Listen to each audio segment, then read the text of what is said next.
Welcome to NocBro Nation. Welcome back, guys. Jarrell here. And I'm Josh, and today we have a Fear the Walking Dead video for you, Strand and his drastic reinvention coming up for Season 8. Yes, according to the showrunner, Ian Goldberg. So, as we know, all of our group is going to have drastic changes since we are taking a 7-year time jump when we begin Season 8. And I guess Strand, apparently to the showrunner, is going to have a drastic change compared to everyone else. Strand was absent from the Season 8 trailer that they released at Comic-Con. Didn't see him. We didn't see Luciana. We saw the back of him.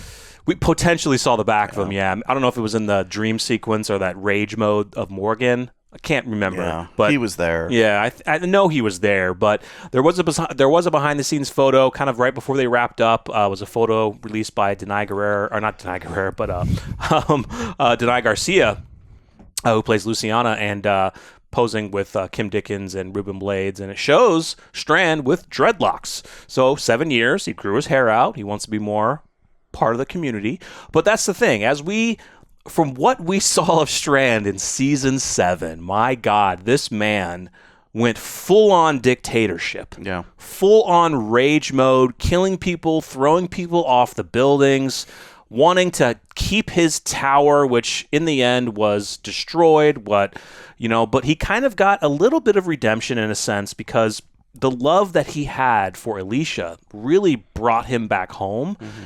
And we've always hoped that it was kind of cool seeing him as a villain. It kind of wasn't, but it was good to see him back to being kind of the Strand that we know he is. Not lethal and villainous or whatever, but yeah, I'm hoping that he has, the group is going to invite him in, let him be, and maybe he has a redemption story. It'll be interesting to see how the group invites him in. I mean, look, Morgan is going to be absolutely the one that I think will be more forgiving than the others, just because that's Morgan's personality. He wants peace, unless he's going clear. But Morgan is about peace, is about forgiveness, I think. Yeah.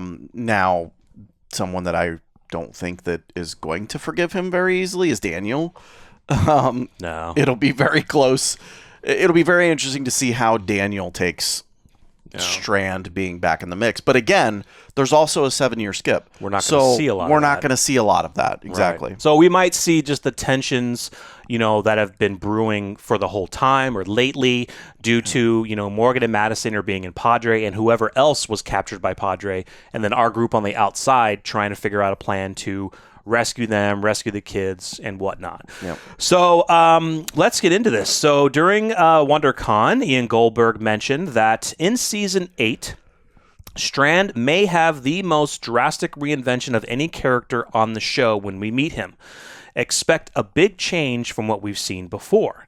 And what we've seen before is Strand that, he sacrificed so many people. He tried to sacrifice Morgan in the nuclear submarine. He tried to sacrifice his relationship in a way with Alicia, with the tower, throwing people off, trying to manipulate her to come and stay.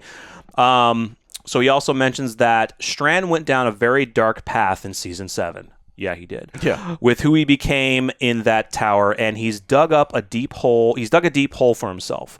In the final season, the question is whether he can redeem himself for everything that he did. Yeah. He did a lot.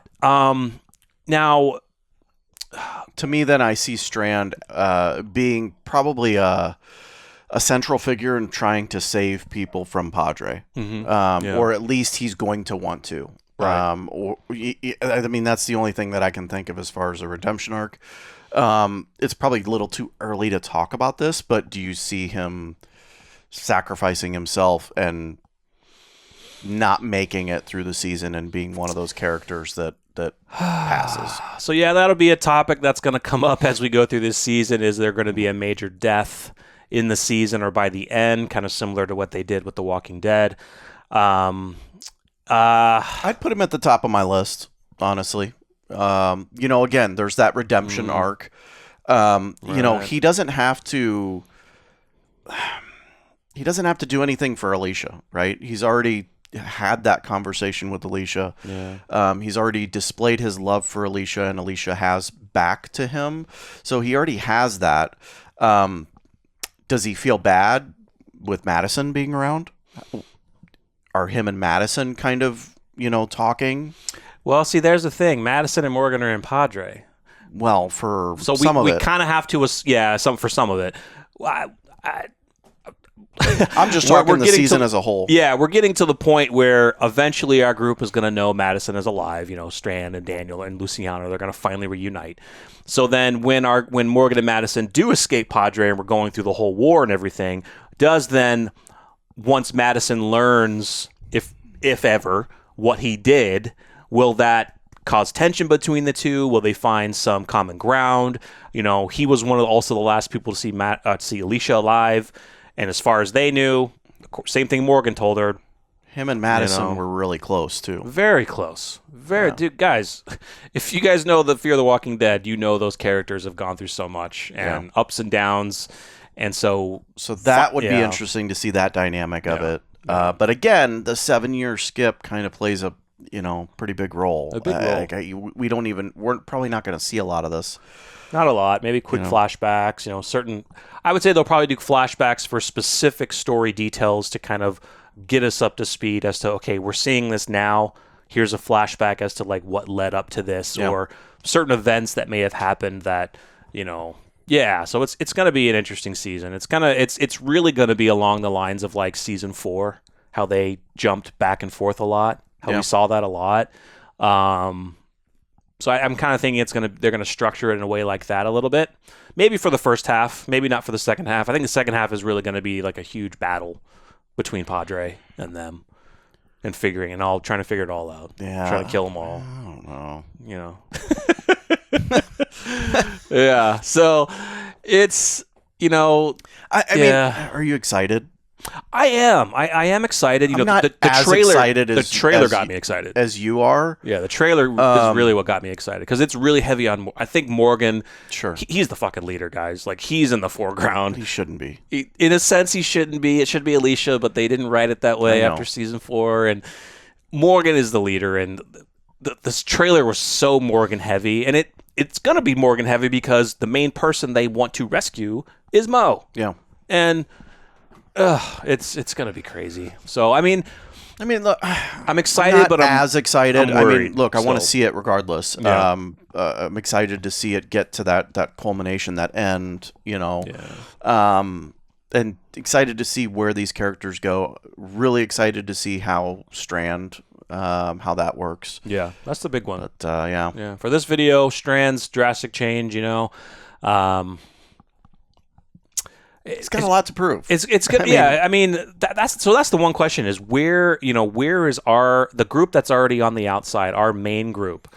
Where are they? June, Strand, Daniel, Luciana, Charlie, the rabbi. We don't know Charlie. The rabbi is Dwight and Sherry. Dwight and Sherry. I mean, like where are they? So where's that community? Every single one of those people.